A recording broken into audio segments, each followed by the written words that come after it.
Viewers welcome back to programme. Viewers ਹੁਣ ਆਪਾਂ programme ਦੇ ਅਖੀਰਲੇ ਪਲਾਂ ਦੇ ਵਿੱਚ ਗੱਲਬਾਤ ਕਰਨ ਜਾ ਰਹੇ ਹਾਂ ਕਿ ਮੁੱਦਾ ਕਿਸਾਨਾਂ ਦਾ ਹੋਵੇ ਜਾਂ ਫਿਰ ਕਸ਼ਮੀਰ ਦਾ। ਇੰਟਰਨੈਸ਼ਨਲ ਲੈਵਲ ਤੇ ਭਾਰਤ ਦੀ ਕਾਫੀ ਬਦਨਾਮੀ ਹੋ ਰਹੀ ਹੈ। ਜਨੇਵਾ ਵਿੱਚ ਯੂਨਾਈਟਿਡ ਨੇਸ਼ਨਸ ਹਿਊਮਨ ਰਾਈਟਸ ਦੀ ਮੁਖੀ ਬੀਬੀ ਮਿਸ਼ਲ ਨੇ ਆਪਣੀ ਪ੍ਰੈਜੈਂਟੇਸ਼ਨ ਵਿੱਚ ਇਹਨਾਂ ਦੋਵਾਂ ਮੁੱਦਿਆਂ ਤੇ ਭਾਰਤ ਨੂੰ ਖੂਬ ਰਗੜੇ ਲਾਏ ਨੇ। ਸੋ ਵਿਊਅਰਸ ਧਿਆਨ ਰਹੇ ਕਿ 47 ਮੁਲਕ UN ਦੀ ਹਿਊਮਨ ਰਾਈਟਸ ਕੌਂਸਲ ਦੇ ਮੈਂਬਰ ਨੇ। ਸੋ ਇਸ ਬਾਰੇ ਆਪਾਂ ਵਿਚਾਰ ਚਰਚਾ ਕਰਨ ਜਾ ਰਹੇ ਹਾਂ ਔਰ ਨਾਲ ਹੀ ਗੁਰਬਾਣੀ ਵਿਚਾਰਾਂ ਦੀ ਸਾਂਝ ਵੀ ਤੁਹਾਡੇ ਨਾਲ ਪਾਈ ਜਾਏਗੀ। ਸੋ ਅਸੀਂ ਚਾਹਾਂਗੇ ਕਿ ਤੁਸੀਂ ਨਾਲ ਇਸੇ ਤਰ੍ਹਾਂ ਬਣੇ ਰਹਿਣਾ। ਦੇਖਣ ਸੁਣੀਏ ਲਿਖਣ ਲਈ ਤੁਹਾਡਾ ਸਭ ਦਾ ਬਹੁਤ ਬਹੁਤ ਸ਼ੁਕਰੀਆ ਜੀ। ਡਾਕਟਰ ਸਾਹਿਬ ਕੀ ਕਹਿਣਾ ਚਾਹੋਗੇ ਇਸ ਮੁੱਦੇ ਬਾਰੇ? ਦੇਖੋ, United Nations human right council ਦਾ 46ਵਾਂ ਸੈਸ਼ਨ 46th ਜੀ ਐਨੂਅਲ ਸੈਸ਼ਨ ਚੱਲ ਰਿਹਾ ਔਰ ਜਿਵੇਂ ਤੁਸੀਂ ਦੱਸਿਆ ਕਿ ਵੀ ਇਹ ਯੂਨਾਈਟਿਡ ਨੇਸ਼ਨਸ ਵੱਲੋਂ ਇਹਦਾ ਹੈੱਡਕੁਆਟਰ ਜਨੀਵਾ 'ਚ ਹੈ ਔਰ ਇਹਦੇ 47 ਮੈਂਬਰ ਨੇ United Nations human right council ਦੇ। ਪਿਛਲੇ ਕਈ ਦਿਨਾਂ ਤੋਂ ਚੱਲ ਰਿਹਾ। ਪਹਿਲਾਂ ਉਹਦੇ ਤੇ ਟੈਸਟੀਫਾਈ ਕੀਤਾ ਜਾਂਦਾ ਹੈ ਕਿਸ ਮੁਲਕ 'ਚ ਕੀ ਚੱਲ ਰਿਹਾ ਹੈ, ਕੰਟਰੀ ਵਾਈਜ਼ ਰਿਪੋਰਟ ਹੁੰਦੀ ਹੈ। ਇੰਡੀਆ ਨੂੰ ਇਸ ਵੇਲੇ ਕਾਫੀ ਇਸ ਦੇ ਉੱਤੇ ਜਿਹੜਾ ਉਹ ਕ੍ਰਿਟਿਸਿਜ਼ਮ ਦਾ ਸਾਹਮਣਾ ਕਰਨਾ ਪਿਆ। ਪਾਕਿਸਤਾਨ ਨੇ ਵੀ ਕਸ਼ਮੀਰ ਦਾ ਮੁੱਦਾ ਉਠਾਇਆ, ਟਰਕੀ ਨੇ ਵੀ ਉਠਾਇਆ ਔਰ ਭਾਰਤ ਨੇ ਜੈ ਸ਼ੰਕਰ ਨੇ ਵੀ ਐਡਰੈਸ ਕੀਤਾ ਉਹਨੂੰ। ਉਹਨਾਂ ਨੇ ਜਿਵੇਂ ਅਸੀਂ ਡਿਸਕਸ ਕੀਤਾ ਸੀ ਕਿ ਕਾਊਂਟਰ ਕੀਤਾ, ਟਰਕੀ ਨੂੰ ਕਿਹਾ ਕਿ ਜੀ ਇੰਨਾ ਹੀ ਜੇ ਤੁਹਾਨੂੰ UN ਸਿਕਿਉਰਿਟੀ ਕੌਂਸਲ ਰੈਜ਼ੋਲੂਸ਼ਨ ਦੇ ਮੁਤਾਬਕ ਕਸ਼ਮੀਰ 'ਚ ਪਲੇਬਸਾਈਟ ਕਰਵਾਉਣ ਦਾ ਚਾਅ ਚੜ੍ਹਿਆ ਤੇ ਪਹਿਲਾਂ ਸਾਈਪਰਸ 'ਚ ਕਰਵਾਓ। ਪਾਕਿਸਤਾਨ ਨੂੰ ਤਾਂ ਉਹਨਾਂ ਨੇ ਸਿੱਧਾ ਕਿਹਾ ਵੀ ਤੁਸੀਂ ਤਾਂ ਜਿਹੜਾ ਹੈ ਉਹ ਛੱਜਤਾ ਬੋਲੇ ਛਾਨਣੀ ਕੀ ਬੋਲੇ, ਤੁਸੀਂ ਤਾਂ ਦਹਿਸ਼ਤਗਰਦੀ ਕਰ ਰਹੇ ਹੋ ਇਹ ਵੋ। ਔਰ ਇਸ ਸਾਰੇ ਦੇ ਨਾਲ ਜੈ ਸ਼ੰਕਰ ਨੇ ਬੜਾ ਬਰੇਵ ਡਿਫੈਂਸ ਦਿੱਤਾ ਇੰਡੀਆ ਔਰ ਜਿਵੇਂ ਇਹਨਾਂ ਦਾ ਹੁੰਦਾ ਹੈ ਜੀ ਡਾਈਵਰਸ ਪਲੂਰਲ ਸੁਸਾਇਟੀ ਤੇ ਇੱਧਰ ਉੱਧਰ ਇਹ ਵੋ। ਹੁਣ ਜਿਹੜੀ ਚੇਅਰਪਰਸਨ ਹੈ UN ਹਿਊਮਨ ਰਾਈਟਸ ਕੌਂਸਲ ਦੀ ਮਿਸ਼ਲ ਬੈਸ਼ਲੈਟ, ਇਹ ਬੜੀ ਬਹਾਦਰ ਔਰਤ ਹੈ ਔਰ ਇਹ ਕੋਈ ਐਵੇਂ ਬਾਬੂ ਆਣੀ ਨਹੀਂ ਹੈ ਕਿ ਉੱਠ ਕੇ ਆ ਗਏ।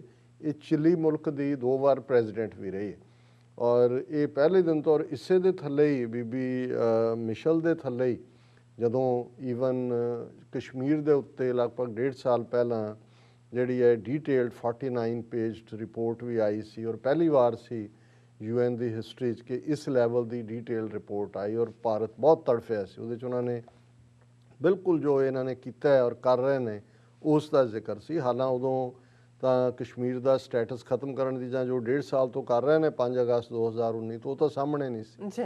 ਹੁਣ ਇਸ ਸਾਰੇ ਤੋਂ ਬਾਅਦ ਕਿਉਂਕਿ ਹਰ ਦੇਸ਼ ਦੇ ਨੁਮਾਇੰਦੇ ਨੇ ਆਪਣਾ ਦਿੱਤਾ, ਕਈਆਂ ਨੇ ਟੈਸਟੀਫਾਈ ਕੀਤਾ, ਬਹੁਤ ਕੁਝ ਤਾਂ ਵਰਚੁਅਲੀ ਚੱਲ ਰਿਹਾ। ਹੁਣ ਅੱਜ ਉਹਦੀ ਤਕਰੀਰ ਸੀ ਔਰ ਜਿਵੇਂ ਉਹਨੇ ਦੋਨੋਂ ਹੀ ਮੁੱਦੇ ਫਾਰਮਰਸ ਇਸ਼ੂ ਵੀ ਔਰ ਕਸ਼ਮੀਰ ਦਾ ਇਸ਼ੂ ਵੀ ਉਹਨੂੰ ਹਾਈਲਾਈਟ ਕੀਤਾ। ਹਾਲਾਂ ਮੇਰੇ ਕੋਲ ਵਕਤ ਨਹੀਂ ਸੀ, ਮੈਂ ਫੁੱਲ ਉਹਦੀ ਸਪੀਚ ਤੱਕ ਨਹੀਂ ਜਾ ਸਕਿਆ, ਸੋ ਮੈਂ ਇੰਡੀਅਨ ਮੀਡੀਆ 'ਤੇ ਰਿਲਾਈ ਕਰ ਰਹੇ। ਟ੍ਰਿਬਿਊਨ ਨੇ ਜਾਂ ਉਹਨਾਂ ਦੀ ਨਿਊਜ਼ ਏਜੰਸੀ ਨੇ ਮੋਸਟ ਲਾਈਕਲੀ PTI ਦੀ ਹੋਏਗੀ ਔਰ ਇਹਦਾ ਹੈਡਲਾਈਨ ਇਹ ਹੈ ਕਿ United Nations human rights chief for meaningful government farmer talks clamp down in Kashmir still of concern. So ਮਤਲਬ ਜਿਹਨੂੰ ਹਸ਼ ਕਰਨ ਦੀ ਕੋਸ਼ਿਸ਼ ਕੀਤੀ ਭਾਰਤੀ ਨੁਮਾਇੰਦਿਆਂ ਨੇ ਜਾਂ ਜੈ ਸ਼ੰਕਰ ਨੇ, ਬੀਬੀ ਮਿਸ਼ਲ ਨੇ ਆਪਣੀ ਸਪੀਚ ਦਾ ਮੇਨ ਇਸ਼ੂ ਬਣਾਇਆ ਔਰ ਉਹਦੇ 'ਚ ਉਹਨਾਂ ਨੇ ਇਹ ਕਿਹਾ has highlighted the continued protests by hundreds of thousands of farmers and called for meaningful consultations with those concerned।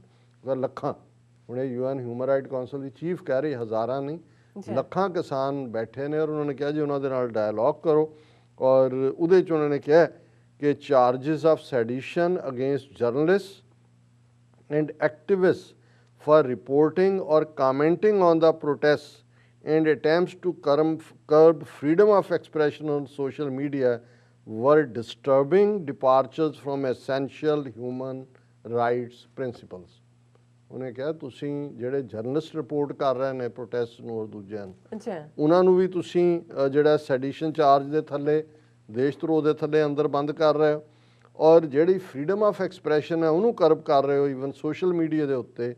ਇਹ ਜਿਹੜੇ ਹਿਊਮਨ ਰਾਈਟਸ ਦੇ ਪ੍ਰਿੰਸੀਪਲ ਨੇ ਉਹਨਾਂ ਤੋਂ ਬਿਲਕੁਲ ਵੱਖ ਚੀਜ਼ ਹੈ ਜਿਹੜੀ ਐਕਸੈਪਟੇਬਲ ਨਹੀਂ ਹੈ ਔਰ ਇਸ ਸਾਰੇ 'ਚ ਉਹਨੇ ਇਹ ਕਿਹਾ ਕਿ ਵੀ ਇਹ ਜਿਹੜਾ ਔਨ ਗੋਇੰਗ ਡਾਇਲੋਗ ਹੈ ਗਵਰਨਮੈਂਟ ਔਰ ਫਾਰਮਰਸ ਦਾ, ਉਹਦੇ ਰਾਹੀਂ ਇਸ ਦਾ ਸਲਿਊਸ਼ਨ ਲੱਭਣਾ ਚਾਹੀਦਾ ਔਰ ਫਿਰ ਉਹਦੇ 'ਚ ਨਾਲ ਦੀ ਨਾਲ with regard to inclusion and participation She was encouraged by recent experience of a pilot program in Kerala where civil society organizations and community leaders have used innovative technology to ensure that voices of marginalized and poor people are heard and their needs addressed in the pandemic response। उन्होंने ਮੈਨੂੰ नहीं पता है कि pilot programme है पर केरला ਦਾ ਹਵਾਲਾ ਦੇ ਕੇ ਉਹਨੇ ਬੀਬੀ ਨੇ ਤਾਰੀਫ ਕੀਤੀ ਹੈ ਕਿ ਜਿਹੜੇ ਬੇਆਵਾਜ਼ੇ ਲੋਕ ਨੇ ਉਹਨਾਂ ਦੀ ਆਵਾਜ਼ ਜਿਹੜੀ ਹੈ ਉਹ ਸੁਣੀ ਜਾਏ ਔਰ ਇਸ ਸਾਰੇ 'ਚ ਉਹਨੇ ਨਾਲ ਦੀ ਨਾਲ ਇਹ ਕਿਹਾ ਕਿ ਹਰ ਆਫਿਸ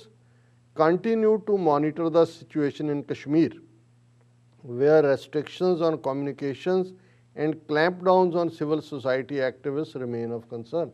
ਕਿ ਅਸੀਂ ਬਿਲਕੁਲ ਅੱਖ ਰੱਖੀ ਹੋਈ ਹੈ ਕਸ਼ਮੀਰ ਦੇ ਉੱਤੇ ਜਿੱਥੇ ਸਿਵਲ ਸੁਸਾਇਟੀ ਦੇ ਲੋਕਾਂ ਦੀ ਆਜ਼ਾਦੀ ਉਸ ਦੇ ਉੱਤੇ ਵੀ ਛਾਪਾ ਮਾਰਿਆ ਜਾ ਰਿਹਾ ਔਰ ਕੋਈ ਵੀ ਜਿਹੜੀ ਕਮਿਊਨੀਕੇਸ਼ਨ ਹੈ ਉਹ ਖੁੱਲ੍ਹੀ ਨਹੀਂ ਹੈ, ਉਹਦੇ 'ਚ ਰੈਸਟ੍ਰਿਕਸ਼ਨਸ ਨੇ। ਬੇਸ਼ੱਕ 4G ਰੀਸਟੋਰ ਕੀਤਾ but blockade has seriously hampered civic participation ਕਿ 1.5 ਸਾਲ ਤੋਂ ਤੁਸੀਂ ਬਲੌਕ ਕੀਤਾ ਤੇ ਲੋਕਾਂ ਦੀ ਤਾਂ ਇੱਕ ਦੂਜੇ ਨਾਲ ਕਮਿਊਨੀਕੇਸ਼ਨ ਨਹੀਂ ਹੈ। ਔਰ ਨਾਲ ਦੀ ਨਾਲ ਉਹਨੇ ਕਿਹਾ raids against human rights defenders in October and November exemplify the continued restrictions on civil society and resulting impact on the rights of people of Kashmir। ਕਿ ਜਿਵੇਂ ਅਕਤੂਬਰ ਔਰ ਨਵੰਬਰ ਦੇ ਮਹੀਨੇ 'ਚ ਹਿਊਮਨ ਰਾਈਟਸ ਦੀ ਗੱਲ ਕਰਨ ਵਾਲਿਆਂ ਦੇ ਘਰਾਂ ਦੇ ਉੱਤੇ ਛਾਪੇ ਮਾਰੇ ਗਏ, ਉਹਨਾਂ 'ਤੇ ਪਾਬੰਦੀਆਂ ਲਾਈਆਂ ਹੋਈਆਂ ਨੇ, ਇਹ ਦੱਸ ਰਿਹਾ ਕਿ ਭਾਈ ਤੁਸੀਂ ਕਸ਼ਮੀਰ ਦੇ ਵਿੱਚ ਲੋਕਾਂ ਨਾਲ ਕੀ ਕਰ ਰਹੇ ਹੋ। ਸੋ ਮੈਂ ਸਮਝਦਾ ਵੀ ਇਹਦੇ ਬਾਵਜੂਦ ਕਿ ਭਾਰਤ ਨੇ ਬੜਾ ਰੌਲਾ ਗੋਲਾ ਪਾ ਕੇ ਆਪਣੀ ਜਿਹੜਾ ਉਹਨਾਂ ਦੇ ਫੋਰਨ ਮਿਨਿਸਟਰ ਜੈ ਸ਼ੰਕਰ ਨੇ ਵੀ ਉਹਨਾਂ ਦੀ ਟੀਮ ਨੇ ਵੀ ਪਰ ਇਹਨੇ ਬੀਬੀ ਮਿਸ਼ਲ ਬੈਚਲੇਟ ਇਹ ਹੁੰਦਾ ਜਿਨ੍ਹਾਂ ਨੂੰ ਜਿਹੜੇ ਟਰੂਲੀ ਜੁੜੇ ਹੋਏ ਨੇ ਇਹ ਲੋਕ ਨੇ ਜਿਨ੍ਹਾਂ ਲਈ ਸੱਚਮੁੱਚ ਹਿਊਮਨ ਰਾਈਟਸ ਮੈਟਰ ਕਰਦੇ ਨੇ ਔਰ ਇਸ ਲੈਵਲ ਦੇ ਉੱਤੇ UN ਜਾਂ ਦੂਜੇ 'ਚ ਕੋਈ ਬਹੁਤ ਕਰੀਅਰ ਵਾਲੇ ਲੋਕ ਜਿਹੜੇ ਨੇ ਉਹ ਪੈਸਾ ਬਣਾਉਣ ਵਾਲੇ ਲੋਕ ਨਹੀਂ ਆਉਂਦੇ, ਉਹੀ ਹੁੰਦੇ ਨੇ ਜਿਨ੍ਹਾਂ ਦਾ ਪੈਸ਼ਨ ਹੁੰਦਾ ਕਿ ਭਾਈ ਲੋਕਾਂ ਦੇ ਹੱਕ ਸਾਡੀ ਸੁਸਾਇਟੀ ਉਸ ਦੇ ਵਿੱਚ ਹਰ ਇੱਕ ਨੂੰ ਹੱਕ ਹੋਏ ਔਰ ਡਿਸਕ੍ਰਿਮੀਨੇਸ਼ਨ ਖਤਮ ਹੋਏ, ਸਮਾਜ ਸਭ ਦੀ ਪਾਰਟਿਸਿਪੇਸ਼ਨ ਹੋਏ, ਜਸਟਿਸ ਮਿਲੇ। ਔਰ ਇਸ ਸਾਰੇ ਤੇ ਨਾਲ ਅਸੀਂ ਕਲੋਜ਼ਿੰਗ ਦੇ ਵਿੱਚ ਕਬੀਰ ਸਾਹਿਬ ਦੇ 2 ਸ਼ਲੋਕ ਉਹ ਵਿਚਾਰਾਂਗੇ ਔਰ ਪਹਿਲਾ ਸ਼ਲੋਕ ਹੈ ਕਬੀਰ ਲਾਗੀ ਪ੍ਰੀਤ ਸੁਜਾਨ ਸਿਉ ਬਰਜੈ ਲੋਕ ਅਜਾਨ ਤਾਂ ਸਿਉ ਟੂਟੀ ਕਿਉਂ ਬਨੇ ਜਾ ਕੇ ਜੀ ਪ੍ਰਾਨ।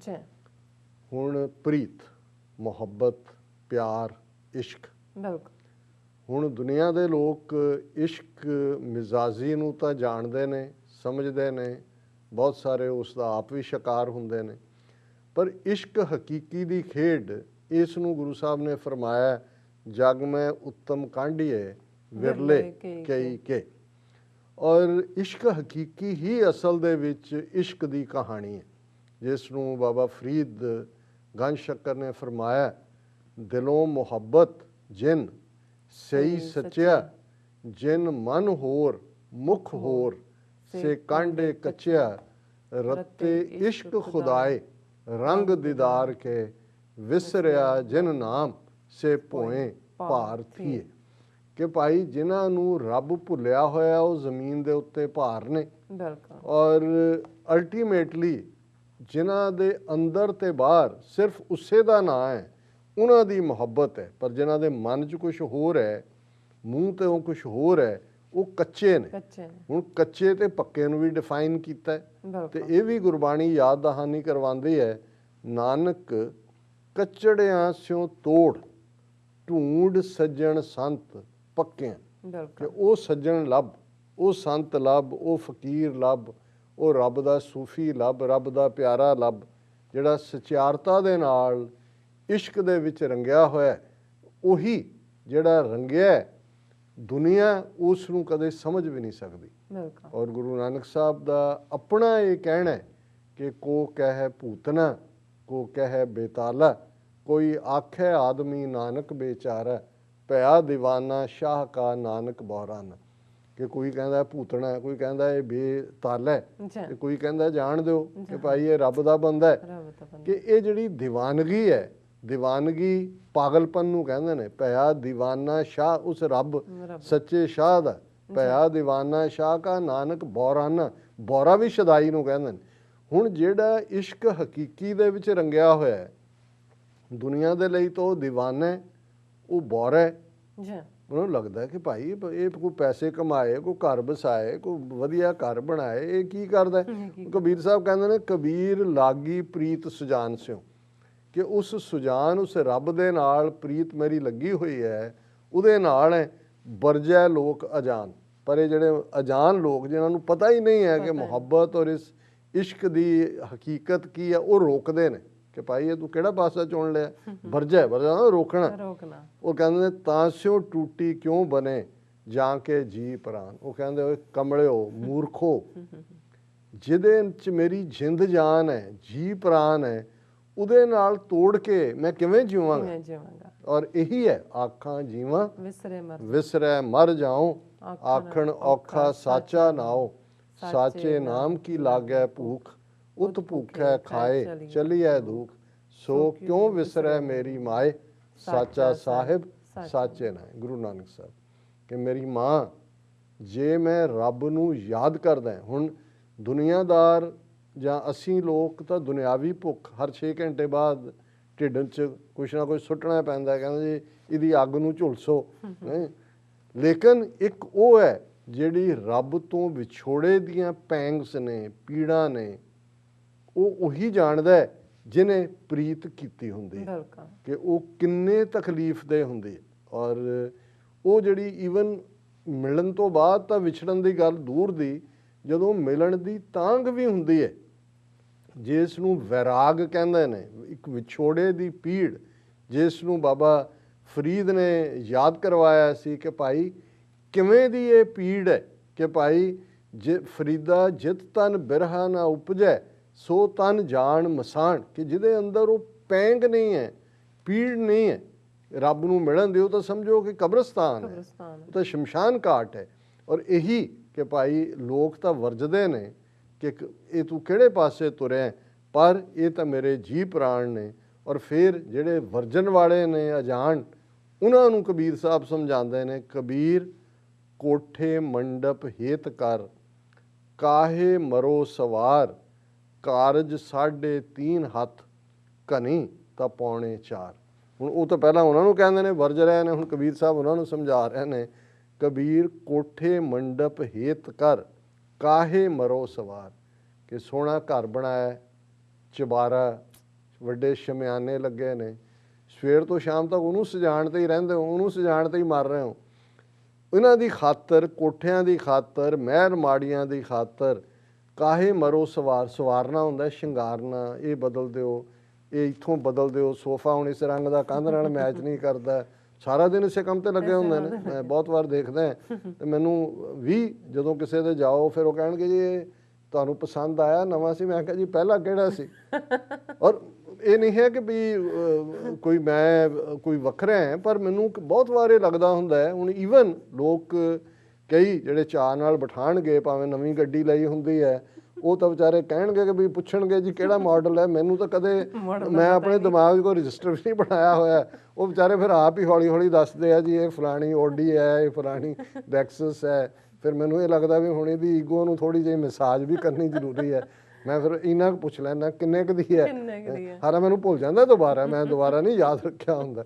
ਲੇਕਿਨ ਇਹ ਇੱਕ ਤੁਸੀਂ ਦੇਖੋਗੇ ਜਦੋਂ ਕਬੀਰ ਸਾਹਿਬ ਨੇ ਯਾਦ ਕਰਵਾਇਆ ਕਿ ਭਾਈ ਇਹ ਕੋਠੇ ਮੰਡਪ, ਇਹਨਾਂ ਨੂੰ ਕਾਹੇ ਮਰੋ ਸਵਾਰ, ਇਹਨਾਂ ਨੂੰ ਸਵਾਰਨ 'ਚ ਆਪਣੀ ਜ਼ਿੰਦਗੀ ਗੁਜ਼ਾਰ ਦਿਓ। ਤੇ ਅਸਲੀ ਹਕੀਕਤ ਦੱਸੀ, ਕਾਰਜ 3.5 ਹੱਥ, ਬਈ ਤੇਰਾ ਕੱਦ ਕਿੰਨਾ ਹੈ? 5.5 ਫੁੱਟ ਹੋਏਗਾ, ਚਲੋ ਅੱਧਾ ਹੱਥ ਹੋਰ ਕਰ ਲਓ, ਘਣੀ ਤਾਂ 4.25, 3.5 ਅਸੀਂ 4.25 ਹੱਥ, ਇੰਨਾ ਹੀ ਤੂੰ ਸੌਣਾ, ਰਾਤ ਨੂੰ ਮੰਜਾ ਵੀ ਉਨਾ ਹੀ ਹੈ। ਤੇ ਜਦੋਂ ਅਖੀਰ 'ਚ ਜਾਣਾ, ਕਬਰ ਵੀ ਉਨੀ ਕੁ ਬਣਨੀ, ਸ਼ਮਸ਼ਾਨ ਘਾਟ ਤਾਂ ਸੁਆਹ ਇੰਨੀ ਕੁ ਰਹਿ ਜਾਂਦੀ, ਉਹ ਤਾਂ ਫੂਕਣ ਦੇ ਨਾਲ ਵੈਸੇ ਵੀ ਨਹੀਂ ਰਹਿੰਦਾ।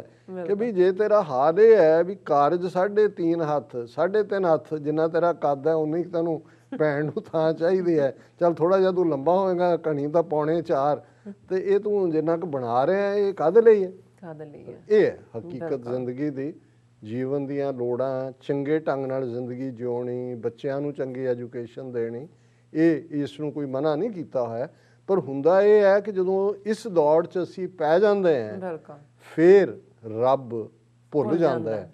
ਤੇ ਜਿਹੜੇ ਰੱਬ ਦੇ ਬੰਦੇ ਨੇ ਉਹ ਤਾਂ ਇਹੀ ਕਹਿੰਦੇ ਨੇ ਕਿ ਤੈਨੂੰ ਰੱਬ ਨਾ ਭੁੱਲੇ, ਇਹ ਦੁਆ ਫਕੀਰਾਂ ਦੀ। ਬਿਲਕੁਲ ਡਾਕਟਰ ਸਾਹਿਬ, ਤੁਹਾਡਾ ਬਹੁਤ ਬਹੁਤ ਸ਼ੁਕਰੀਆ। ਤੁਸੀਂ ਅੱਜ ਦੇ ਅਹਿਮ ਇਸ਼ੂ ਤੇ ਅੱਜ ਦਾ ਵਿਚਾਰ ਸਾਡੇ ਦਰਸ਼ਕਾਂ ਨਾਲ ਸਾਂਝਾ ਕੀਤਾ ਹੈ। ਸੋ ਇਸ ਤਰ੍ਹਾਂ ਆਪਣੇ ਵਿਊਅਰਸ ਕੋਲ ਲੈਣੇ ਇਜਾਜ਼ਤ। ਵਿਊਅਰਸ, ਤੁਹਾਡਾ ਬਹੁਤ ਬਹੁਤ ਸ਼ੁਕਰੀਆ।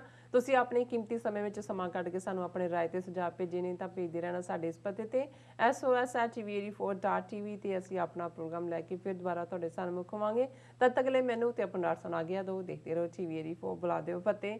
ਵਾਹਿਗੁਰੂ ਜੀ ਕਾ ਖਾਲਸਾ, ਵਾਹਿਗੁਰੂ ਜੀ ਕੀ ਫਤਿਹ। ਰੱਬ ਰਾਖਾ।